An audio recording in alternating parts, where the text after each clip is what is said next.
Hello friends, आज हम पढ़ेंगे डेमोन्स्ट्रेशन मेथड। डेमोन्स्ट्रेशन मेथड मतलब टू शो, मतलब ये एक वर्बल इंटरेक्शन होता है स्टूडेंट्स और टीचर के बीच में। इसका मतलब क्या होता है कि जो टीचर है ना, वो विजुअल एड्स का भी यूज़ करता है, जैसे कि फ्लिप चार्ट हो गया, प्रेजेंटेशन हो गया पावर पॉइंट पे, या फिर कोई पोस्टर का यूज़ कर लिया, या लैब में एक्सपेरिमेंट करवा दिया, किसी डिवाइस के ऊपर ऑपरेट करके दिखा दिया। मतलब टीचर जो है ना, एक सिर्फ लेक्चर देने के अलावा भी किसी ऑब्जेक्ट को दिखाता है, या फिर उसकी पिक्चर या कोई वीडियो या एक्सपेरिमेंट करवाता है, उसको हम डेमोन्स्ट्रेशन मेथड बोलते हैं। जैसे अगर वो सोलर सिस्टम के बारे में अगर पढ़ाएगा, तो सोलर सिस्टम के बारे में सिर्फ बताएगा ही नहीं, बल्कि उसको दिखाएगा, या तो किसी फ़ोटो में दिखाएगा या फिर कोई वीडियो में दिखाएगा कि सोलर सिस्टम ऐसा होता है। और इसमें हम देखते हैं कैरेक्टरिस्टिक्स क्या होती हैं। कैरेक्टरिस्टिक्स में ये goal and objective of demonstration are very clear, कि जो गोल्स होते हैं ना इस मेथड के, वो बहुत ज़्यादा क्लियर होते हैं। डेमोन्स्ट्रेशन को हिंदी में प्रदर्शन विधि भी बोलते हैं। इसके गोल्स मतलब कि हमें जो चीज़ लक्ष्य होता है ना, लक्ष्य और उद्देश्य, गोल्स एंड ऑब्जेक्टिव मतलब लक्ष्य और उद्देश्य, ये ना बहुत ही क्लियर होते हैं, स्पष्ट होते हैं। Attention is paid to all students equally, मतलब हर एक स्टूडेंट पे इक्वली ध्यान दिया जाता है। इसमें बराबर रूप से हर एक स्टूडेंट के ऊपर ध्यान दिया जाता है। स्टूडेंट्स जो होते हैं ना, वो खुद अपनी प्रॉब्लम्स को सॉर्ट आउट करते हैं और प्रॉब्लम्स को देखते हैं और फिर उन्हें सॉर्ट आउट भी करते हैं। ये एक वेल प्लान्ड स्ट्रेटजी होती है, मतलब कि ये मेथड करने से पहले बहुत प्लानिंग भी करनी पड़ती है कि क्या पढ़ाना है, कैसे पढ़ाना है। मतलब ये एक वेल प्लान्ड स्ट्रेटजी होती है। अगला हम देखते हैं प्रिकॉशंस, हमें क्या क्या नहीं करना चाहिए। Excess quantity of teaching aids, हमें बहुत ज़्यादा अमाउंट में जो टीचिंग एड्स हैं, जैसे कि टीचर की यूज़ में आने वाला जो सब ऑब्जेक्ट होता है, जो भी चीज़ें होती हैं, वो बहुत ज़्यादा अमाउंट में होनी चाहिए। हमें इस चीज़ का ध्यान देना चाहिए। दूसरा, प्रॉपर स्पेस हो, क्लास का साइज़, क्लास बड़ी होनी चाहिए, और sitting plan should be such that everybody observe these activities, कि सिटिंग प्लान भी इस तरह से होना चाहिए कि जो एक्टिविटी टीचर करके बता रहा है वो हर एक स्टूडेंट को दिखे। तो इस तरह से सिटिंग प्लान भी अरेंज होना चाहिए। क्वेश्चन भी पूछने पुट अप करने चाहिए, जिसकी वजह से उनकी जो रीजनिंग और थिंकिंग पावर है वो बढ़ सके। और जो टीचर यूज़ करता है ना, जो भी ऑब्जेक्ट एड्स, वो थोड़ा बड़ा होना चाहिए, जिससे कि हर एक स्टूडेंट को उसमें देखने में आसानी हो, हर एक स्टूडेंट को वो दिखे। अब हम नेक्स्ट पॉइंट पढ़ते हैं स्टेप्स पे, कि स्टेप कौन कौन से हैं डेमोन्स्ट्रेशन मेथड के। तो पहला है प्लानिंग एंड प्रिपरेशन। प्लानिंग और प्रिपरेशन को हम हिंदी में बोलते हैं योजना और तैयारी, कि कैसी कैसी प्लानिंग करता है कोई भी टीचर। एक ये स्ट्रेटजीज फॉलो करने के लिए सबसे पहले वो क्या करता है, पहले वो करवाता है कि वो चेक करता है, सब्जेक्ट मैटर को देखता है, लेसन के नोट्स को देखता है, जो ज़रूरी चीज़ें होती हैं, जैसे कोई एक्सपेरिमेंट करवाना है तो उसमें जो इक्विपमेंट्स चाहिए होंगे एक्सपेरिमेंट के लिए, वो सारे रेडी रखता है। फिर रिहर्सल करके देखता है एक्सपेरिमेंट्स की, मतलब पहले वो टॉपिक देखेगा, फिर उस टॉपिक के बारे में पूरा पढ़ेगा, फिर नोट्स बनाएगा, और अगर उस टॉपिक में कोई एक्सपेरिमेंट करवाने की ज़रूरत है, कुछ दिखाने की ज़रूरत है, तो वो उसको कलेक्ट करेगा, फिर एक बार रिहर्सल करवाएगा। जैसे कि अगर एक्सपेरिमेंट उसे करवाना है तो पहले टीचर खुद करके देखता है, फिर स्टूडेंट्स को करने के लिए बताएगा। तो ये होगी प्लानिंग एंड प्रिपरेशन, कि वो खुद तैयार करता है, उसको हम बोलते हैं प्लानिंग एंड प्रिपरेशन। दूसरा है इंट्रोडक्टिंग द लेसन, कि जब वो क्लास में जाए तो पहले उस लेसन का इंट्रोडक्शन दे कि इसमें आज हम क्या क्या पढ़ेंगे और कैसे कैसे पढ़ेंगे। तो वो हो गया इंट्रोडक्टिंग द लेसन, मतलब पाठ का प्रस्तुतिकरण हिंदी में बोलते हैं। Presentation of subject matter, Hindi में होगा विषय सामग्री की प्रस्तुतिकरण।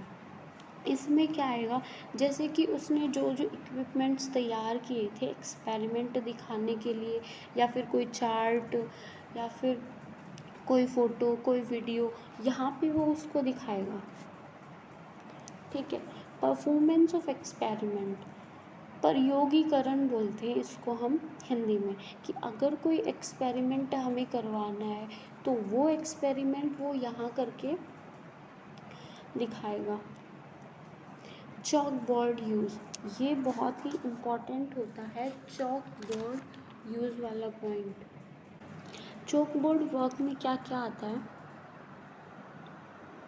हम पढ़ रहे थे चाक बोर्ड यूज़। इसमें क्या क्या होता है कि जो टीचर है अब वो बोर्ड पे काम करवा रहा है, तो बोर्ड में काम करवाने के लिए उसकी एक तो हम राइटिंग देखते हैं कि उसकी राइटिंग क्लियर है या नहीं। राइटिंग उसकी क्लियर होनी चाहिए, हर एक वर्ड के बीच में प्रॉपर स्पेस होना चाहिए।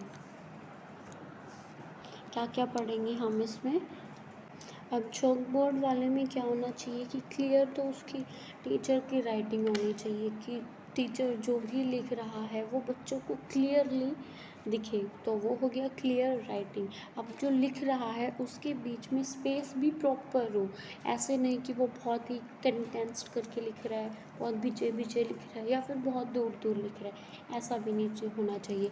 एक प्रॉपर स्पेस होना चाहिए वर्ड्स के बीच में। Method of writing, method of writing बहुत इम्पैक्ट डालती है कि वो टीचर किस तरीके से लिख रहा है, वो भी बहुत ही इम्पॉर्टेंट होता है। टीचर्स हैंड राइटिंग, टीचर की हैंड राइटिंग अगर अच्छी है तो बच्चों को अच्छे तरह से दिखाई देगा, अगर अच्छी तरह कैसे से बच्चों को समझ में आ रहा है तो वो अच्छी तरीके से नोट डाउन करेंगे। तो टीचर्स हैंड राइटिंग भी बहुत इम्पॉर्टेंट होती है। Use of language, use of language मतलब कि बोर्ड के ऊपर दो स्टूडेंट्स को जो लैंग्वेज इजीली समझ आ जाए उस लैंग्वेज का यूज़ करना चाहिए। डायग्राम, अगर उस चीज़ में डायग्राम की ज़रूरत है तो वो भी बनाना चाहिए, लेकिन क्लियर डायग्राम होना चाहिए, उसकी लेबलिंग भी बहुत अच्छे से होनी चाहिए। ये सारे आते हैं चाक बोर्ड वर्क में। अब हम अगला देखते हैं कोपिंग और सुपरविज़न, मतलब प्रतिलेखन और निरीक्षण। अब क्या है, हमने तो बोर्ड के ऊपर सब कुछ लिख दिया, अब इतना ही तो बहुत ज़्यादा, इतना ही तो कंप्लीट नहीं हो गया कि हमने इतना करवा दिया तो वो इनफ हो गया, ये तो नहीं है। अब उसके बाद में हमें ये भी तो देखना चाहिए ना कि हमने बोर्ड के ऊपर जो भी लिखा है बच्चों ने उसे सही तरीके से अपनी नोटबुक में उतारा है या नहीं, पूरा नोट डाउन हुआ है या नहीं। जब तक ये चीज़ें नहीं होती हम अपनी टीचिंग को इनकम्प्लीट ही बोलते हैं। ये बहुत इम्पोर्टेंट होता है कि बच्चा बोर्ड के ऊपर जो है वो उसको कम्प्लीटली अपनी नोटबुक में नोट डाउन कर ले, जिसकी वजह से उसका ध्यान रहे उस चीज़ पे, उसको जब ज़रूरत हो तब वो उसको देख ले। तो ये था कॉपिंग एंड सुपरविज़न।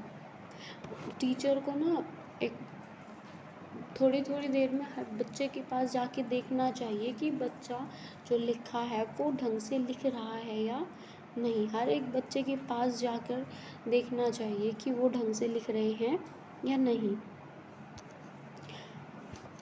नेक्स्ट आता है मेरिट्स या फिर एडवांटेज, कि इसके क्या क्या एडवांटेज होते हैं डेमोन्स्ट्रेशन मेथड के।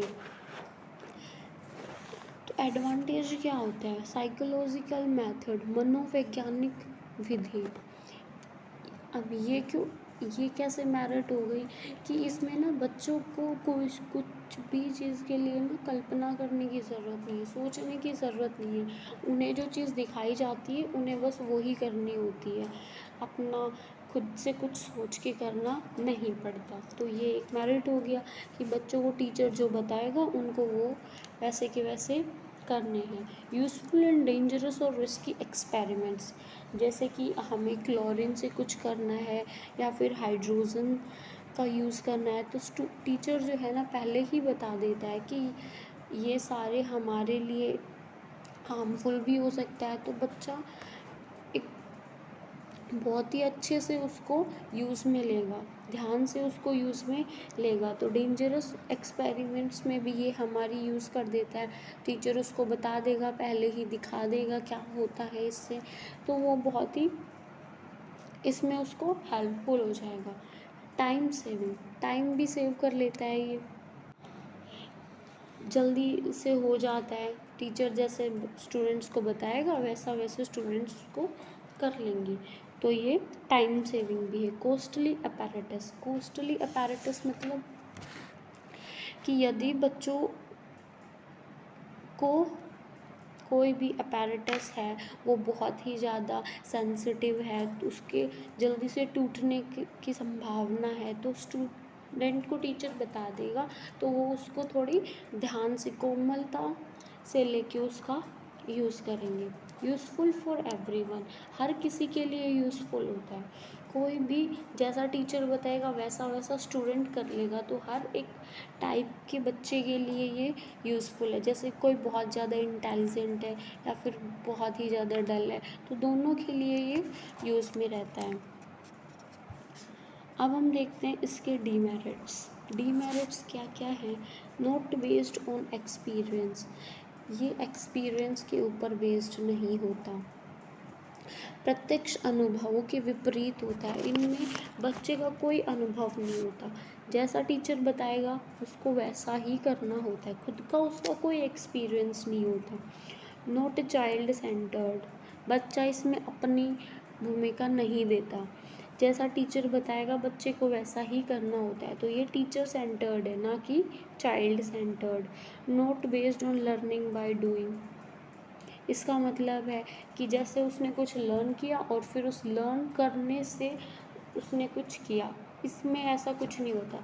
इसमें होता है टीचर उसको बताएगा और बच्चों को वो यूँ की यूँ कॉपी करके करना होता है, तो उसको लर्न बाय डूइंग वाला कोई कॉन्सेप्ट यहाँ पे नहीं होता। ऑब्स्ट्रिकल इन प्रोग्रेस, जब बच्चे का खुद का माइंड ही यूज़ में नहीं आ रहा, वो खुद सोच के ही कुछ नहीं कर रहा, तो उसकी प्रोग्रेस भी नहीं होगी, तो ऑब्स्ट्रिकल इन प्रोग्रेस। और no scope for individual difference, मतलब कि अगर कोई इंटेलिजेंट है या फिर कोई डल है, दोनों में टाइम पीरियड इक्वल ही होता है, तो इंटेलिजेंट को भी धीरे करना ही होगा, तो ये स्कोप नहीं है, मतलब व्यक्तिगत विभिन्नता का इसमें अभाव होता है। And it's the end of the video, thanks for watching, bye bye, God bless you.